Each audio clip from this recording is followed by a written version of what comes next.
Hi, and welcome everybody to another edition of the Winner's Circle Sports Betting Podcast. I'm Ross Benjamin. It's Friday, April the 28th. They both start with A. April the 28th. It's the NFL draft. You're ready for the NFL already. That's what it is. You're like, I'm ready for the NFL. There's no two way. I think we all are. But I guess if you live in the Northeast, you're not in that much of a hurry for summer to go by. Anyway, I'm joined today by Mr. Sean Higgs, who just spoke up there, and then also Mr.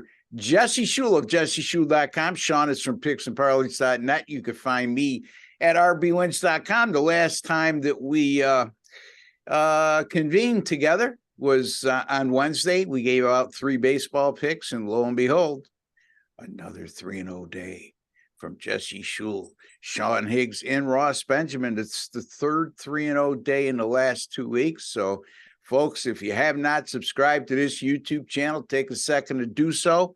Costs you absolutely nothing. No strings attached. No hidden agenda. No subscription plans.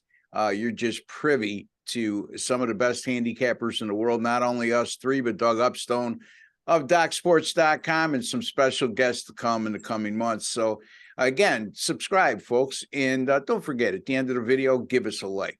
Let me go around the horn here because usually I say hello by now, but I'm in one of those talkative moods. So before I steal everybody's thunder too much, let me say hi to Jesse Shule first.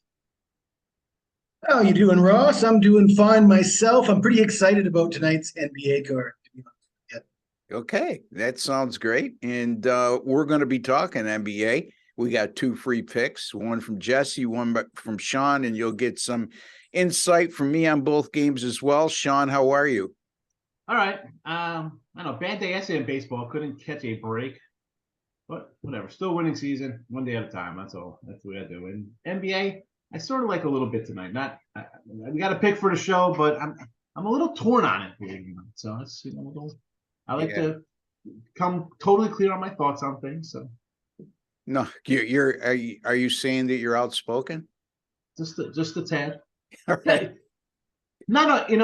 When it comes to the giving out the picks, Russ, you want to give a strong opinion on something, but if you're not loving it yourself to bet it, it's kind of, I always try to preface like, I didn't bet this, and this is.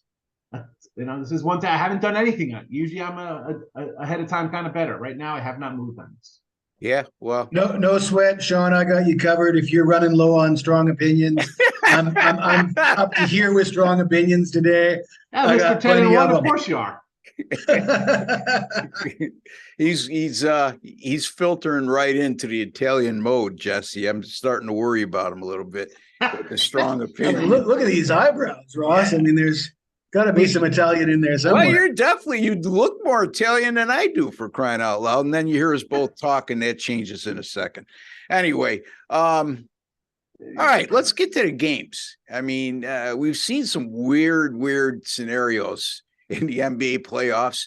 And when I say that, it's not that it's a bad thing.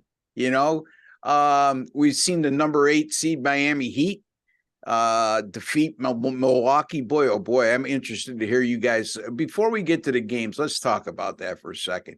Milwaukee's head coach, Budenholzer, you bring him back or not? I mean, look, this was a championship team 2 years ago. Not much different, if at all, the roster compared to then. The difference is I just don't get, guys, what happened to Milwaukee's defensive play. I mean, they were just horrific in that Miami series. And then Miami loses 2 key components during the course of the series, not only before the series started, but during the course of the series. And then they allow one guy, Jimmy Butler, to go absolutely bonkers to beat him basically single-handedly. So, Jesse, your thoughts? I don't know if you want me to pretend that I'm surprised, Ross, but I put out a pick on my channel. I said take the Heat outright in the last game, plus 600 on the money line. I mean, at the end of the day, you got a team that's up 3-1 in the series. They thoroughly outplayed them. They're getting 12 points. Yeah. Giannis yes, was not at 100%. I mean, Milwaukee had no business being a 12-point favorite in that game. I mean, they should barely be a favorite at all. I mean, I guess they were at home, but I don't know if I fault Budenholzer. I mean, and I don't know how you fire a coach 2 years after you win a championship. Yeah, yeah. I mean, they definitely need to do some tinkering. I mean, they probably need to bring in. I mean, what happened to PJ Tucker and some of these other guys? They need some grit, is what they need. Yeah. They're a little too soft, apparently. So no, I agree, and I don't know if it's a knee-jerk reaction because they failed last year, but they didn't have. I believe they didn't have Giannis in the postseason last year. Was it Middleton out last year? Or Middleton it was. I'm sorry. But Yanni goes out the first game. He's not 100%. That's a huge loss. Yeah. I mean, listen, were there no adjustments made on defense? Obviously. Well, as you said, Butler was just unstoppable. But we've seen guys in playoffs do that. I mean, not that he's Michael Jordan, but we've seen guys in playoffs just kind of take over. And what are you going to do? The guy has a good series. But I don't think he should be fired. Your best player, your MVP, a league MVP type guy, is not 100% and that misses a game.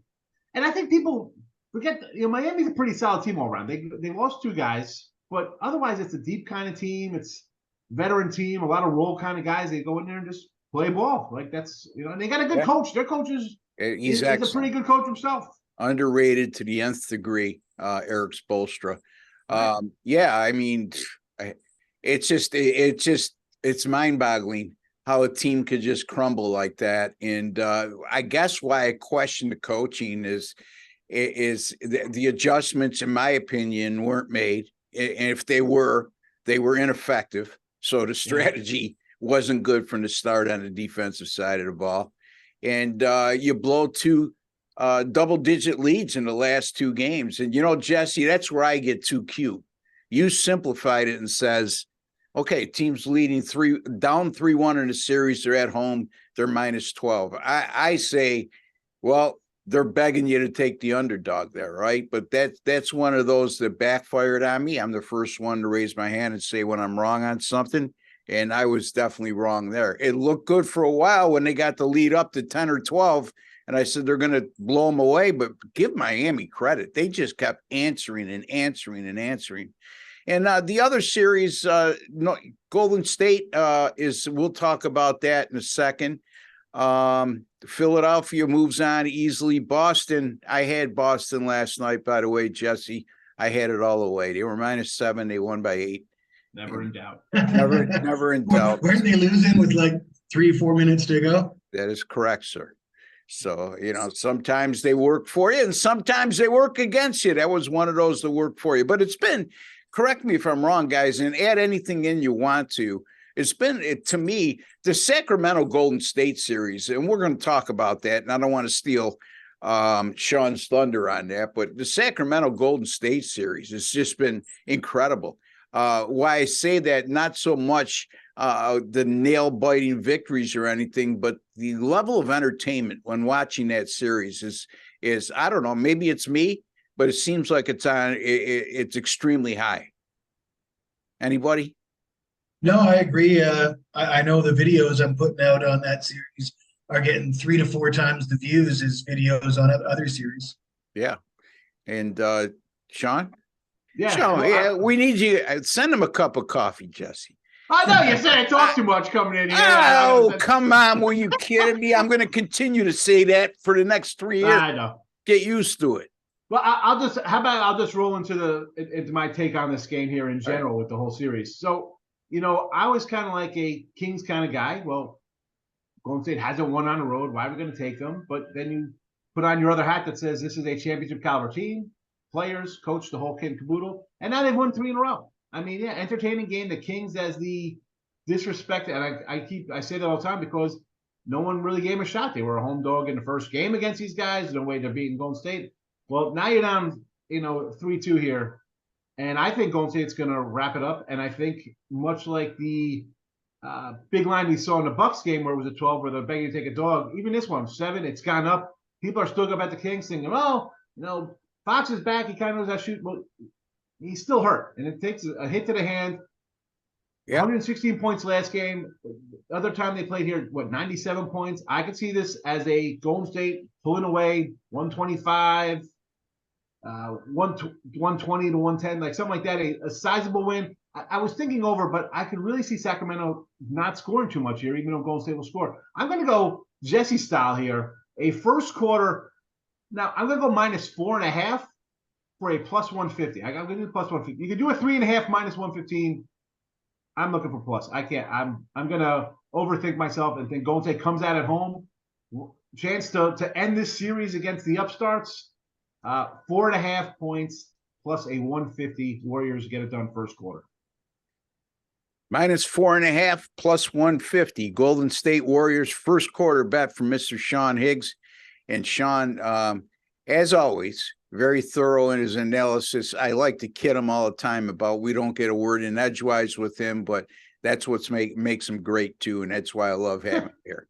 And I mean that with the utmost sincerity. I know we screw around here. People got to understand. I think if they watch the show, we've been on here for a good couple months now doing this. So I talk to these guys more than I do my own family sometimes in a week. So, folks, it's a good work. But just the viewers, they see how we interact around each other. They kind of know all of our acting. I'm sure they kind of know coming in what each of us is going to kind of come at. Jesse went from the guy in the bunker to the guy who's on top of the stand there shooting a machine gun. Anyway, Jesse, your thoughts on Golden State? I saw you shaking your head. I'm assuming that's brace yourselves, gentlemen. I got plenty for you. We'll start it out by asking you, gentlemen, right. Did either or both of you see the stats on De'Aaron Fox and any opinion on how he did playing hurt in game 5? I thought he played as well as he could under the circumstances, because you can't help but think that makes the kid a bit tentative. So I was actually surprised he gave him as much as he did. Yeah, I watched the game and I thought he looked pretty good. Like with my eyes watching, he looked good. The stats tell a different story though. He scored 24 points, which matches his low in the series, but 36% shooting, well below his average. And 6 turnovers. He averages 2.5 turnovers a game. So what that tells me is basically he's getting 3 or 4 buckets fewer than he's supposed to get, and he's giving Golden State 3 or 4 more possessions. If you give Golden State 3 or 4 more possessions and you get 3 or 4 less buckets, you're not going to win too many games against Golden State, especially in Golden State. I'm going to agree with Sean when he said Jesse Shuley-esque for the first quarter play. I like it. I like this game first quarter. I like this game full game spread. I like the total to go under, but the number one most advantageous line that I see for this game is the first half total is sitting at 120.5, and the full game total is 235. So it's way bigger than half of the full total.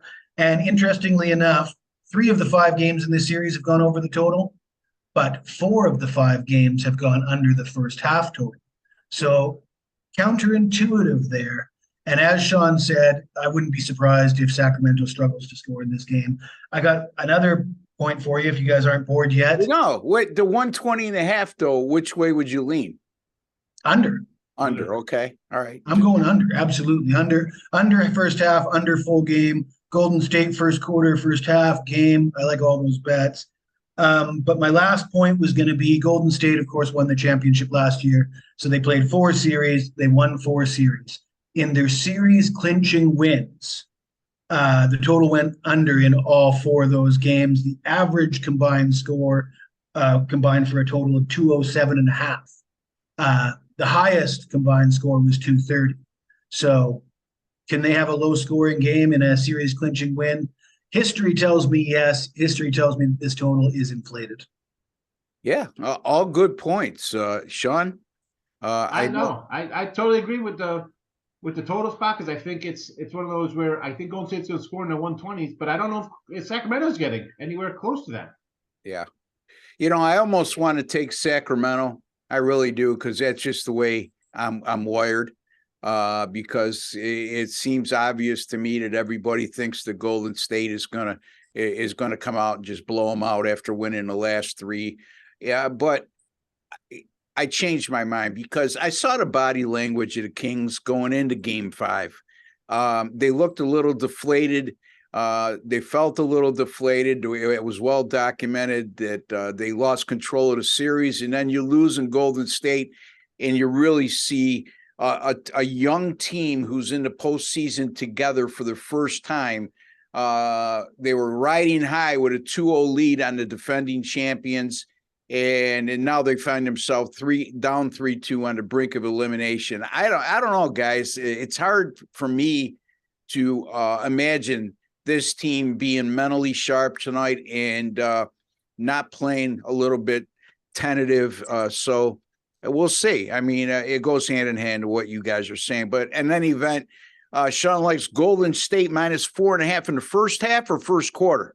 First quarter. First quarter. But at odds of +150.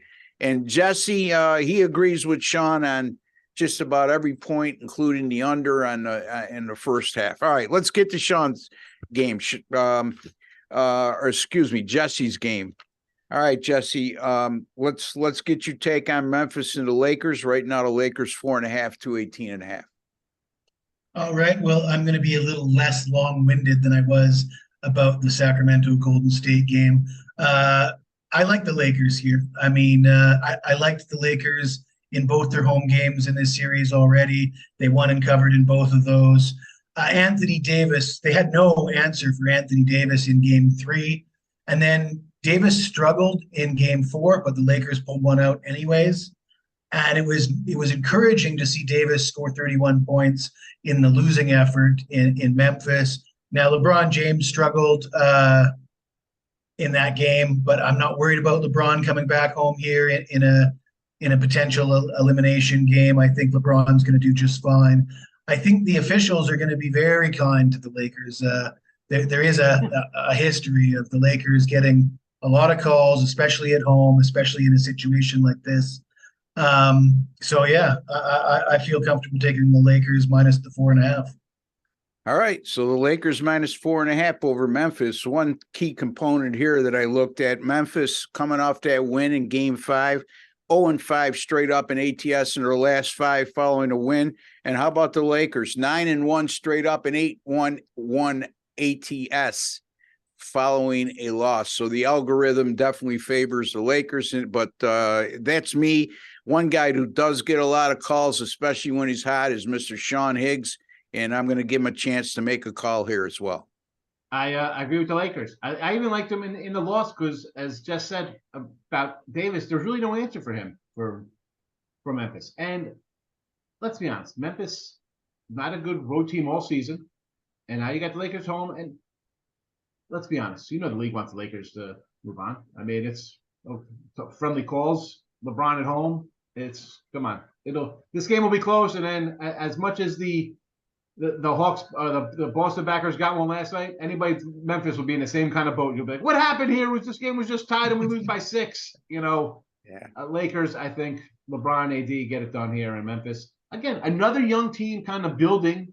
Yeah. And if you had a totally healthy team, it's a different story, but it's not healthy. They lose on the road as it is. And, give me the Lakers here at home. This is the time for the veterans, right? Everybody got their load management, not in the playoffs. We're ready to go. Yeah, I mean, Memphis 2-15 against the spread as a road dog this year. And then it gets even worse if they're a road dog of 6 or less, like they will be tonight, most likely. They're 4.5 now. They 2-16 is a road dog for the year, and 1-15 against the spread is a road dog of 6 or less. So yeah, I'm going to ride with these two guys. I hate to agree when all of us agree, but as hot as we've been, I guess that's a good thing. So we're all on the Lakers -4.5 officially. That's Sean's pick. And then also Jesse Shule. I mean, that's officially Jesse's pick. And Sean Higgs, the 4.5, he's taking in the Kings Warriors game. That's what we're going with there. He's going to take the Golden State Warriors -4.5 in first quarter plus 150. All right. What's going on at jesseshule.com of late, and what might be coming up on the weekend? Well, I do have 3 NBA playoff plays available tonight. I got a special at jesseshule.com. 3 days, all access, all sports, only $19.99. Wow. And I say every day, if you got $20 in your pocket, you come see me at jesseshul.com and you'll be glad that you did. If you got $20 in your pocket and you go see Jesse Shul at jesseshul.com, I can guarantee you on Monday, after those 3 days, you're going to have more than $20. Sean, you got more than $20 in your pocket? I do, but I'll just text him and be like, hey man, who do you like today? I need a winner. Because I know you're gonna you guys are on that level, huh? Yeah, I know it'll be he charges me. It'll be like a 7-1 weekend for the guy. You know you're getting that. Yeah. Jess. I mean, and then on my side of it, you want to get on my weekend pass at Picks and Parlays, Better Free Picks. Yeah, you'll have about 30 baseball games, and we'll look to go better than 500. But even if we don't, we're to break even. You won't lose money with the dog. So I'm not trying. Price per game, you're cheaper than me, right, Sean? Probably yes, by far. I'm like, it comes down to like really less than $1. Like if you have on my baseball pass, it really comes down to probably like a quarter a game when you do like 700 games. It's But guys, people don't think long term. They're all about I need money to bet today. I need money tonight. I got to do a live bet. I need who's scoring first basket. They don't. It's just impatience. They can't price it out like that. It's the biggest thing that I think the sports books have done is create an atmosphere for people who do have a gambling addiction, which there are a minority of people who sports. I think I'm saying it's a lot more than that, because once you give somebody access on their phone where there's zero responsibility and it's just it's linked to your bank account or a credit card, and you're like, it's only $5 here and there. Yeah. And even your commercials, if you bet socially. That's the worst thing you do with your friends. Like, let's group mentality. It's a mob scene. Yeah, back in the old days, we all bet socially. It was same game parlays, that kind of nonsense. Yeah, you call the guy on the phone and you got all the odds. And when you asked him for a first quarter line, you got a simple response. Yeah, get the hell out of here. And I'm not going to say what that response would be. Anyway, you can find me at rbwins.com. That's rbwins.com, coming off a 2-0 night with the Celtics, and then also at the Tampa Bay Rays. After getting shut out in back-to-back games, they put up a 12 spot or 13 spot, something like that. They won. I had the under, by the way. The White Sox. Yeah, I had the under too. Well, you had two teams coming up back-to-back shut-off losses. I got two Cy Young pitchers. I'm thinking 3-1, 4-1, 4-2 at the worst. Yeah. So anyway, the White Sox are horrible, though. Oh, it's just, especially with Tim Anderson out of the lineup now. Anyway. All right. You can find me at rbwins.com, jesseshul.com, picksandparlays.net for Sean Higgs. Don't forget to visit Sean in his midday money show every day. I wear the shirt every day. 12 o'clock live every day, Monday through Sunday. And then Jesse Shul over his YouTube channel. Just look up Jesse Shul on YouTube. And he does a daily video or two every day. And support him as well, folks. So until the next time, for Sean Higgs, Jesse Shul, and Ross Benjamin, like to wish each and every one of you all the very best. Don't forget, give us a like, folks. Take care and have a great weekend. God bless.